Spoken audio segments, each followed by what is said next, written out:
Hi, this is Doug Ryder again at the Bloomsburg Courthouse with Andy Ostrowski, a candidate for Congress. United States Congress in the 11th Congressional District. My opponent is Lou Barletta. Okay, what can you tell us about you that we don't know? Well, we're here at this Candlelight Vigil to end discrimination. And I'm here today more as an advocate for civil rights and in opposition to discrimination. And you are a civil rights attorney. Yeah, that's my background. I spent a lot of years in the courts fighting for the rights of the individuals. I've done a lot of race discrimination cases and a lot of gender discrimination cases, a lot of whistleblower cases, just trying to get individuals access to the courts. Okay, all right. Let's talk about the government. Sure. One subject nobody really likes. Yeah. I just saw approval rating of the president and Congress have the lowest approval rating of all time. What do you attribute that to? Well, I guess there are a lot of institutional reasons for it. My particular focus and what is behind my run for Congress is my experience through the court system. You see things that what happened, like what is happening and what has happened in Ferguson, Missouri, and these racial uprisings, these uprisings that occur, I think are failings in the courts fundamentally.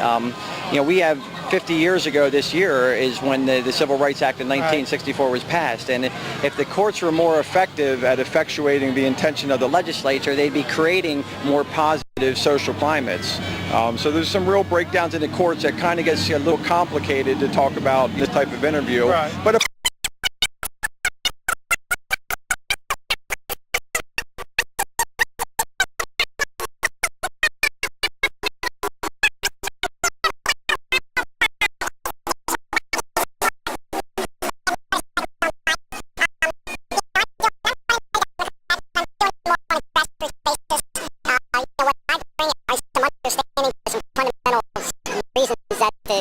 is working the way it does. And again, a lot of it's on my website. There's some pretty complicated issues. The power and influence of corporations and lawyers in the system needs to be brought back into check. I have some real intimate understandings of the way things work there, and that's what I hope to bring. I hope to be an independent voice and courageous voice that's not beholden to the moneyed interests that get people into Congress. This system breeds candidates who become beholden to the people that got them there.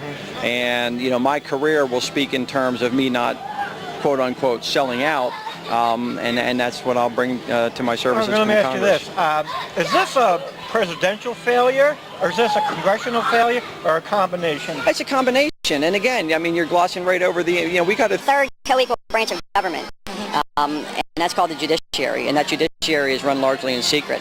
And the rights of the individual, in contrast to his government, are determined in the courts and dependent upon fair and open courts. They're back in historically, the courts were the center of self-government. It's where people came to watch the law be administered on the streets of their communities. And it's developed into this kind of whole secret system that's separate from the other two branches of government. So, and that's the difficulty of my message, Doug, is in getting this out, is that people have to have an understanding of this judiciary and the impact it has on their lives, even though the vast majority of people don't go into courts. So it's a systemic problem. There's a lot of anti-Obama sentiment out there that I'm running into. I've got my reasons to be critical of the president, but I don't think I share, the criticism to the extent that a lot of people do. And of course the legislature, big money, Koch brother money on the right and Soros money on the left has too much of an influence on politics these days. Okay, let me ask you about unemployment for a second, because I saw a quote from Speaker of the House John Boehner the other day. Said he was tired of the unemployed people, that he was tired of them just sitting back expecting to get paid. Now the unemployment picture has gotten better, but it hasn't gotten where it really needs to be, where we need to create 200,000 jobs a month, and it's just not happening. Right, and you're going to get into some more systemic institutional problems. You're standing in front of the camera. Some institutional problems behind that, but if they're tired of unemployment, then the first thing they ought to do is be putting proposals out there to get people back to work immediately and not just sitting on things because they're contrary to what the president has proposed. There's a whole, the rich are getting richer and the poor are getting poorer, and the middle class in this country is being eviscerated.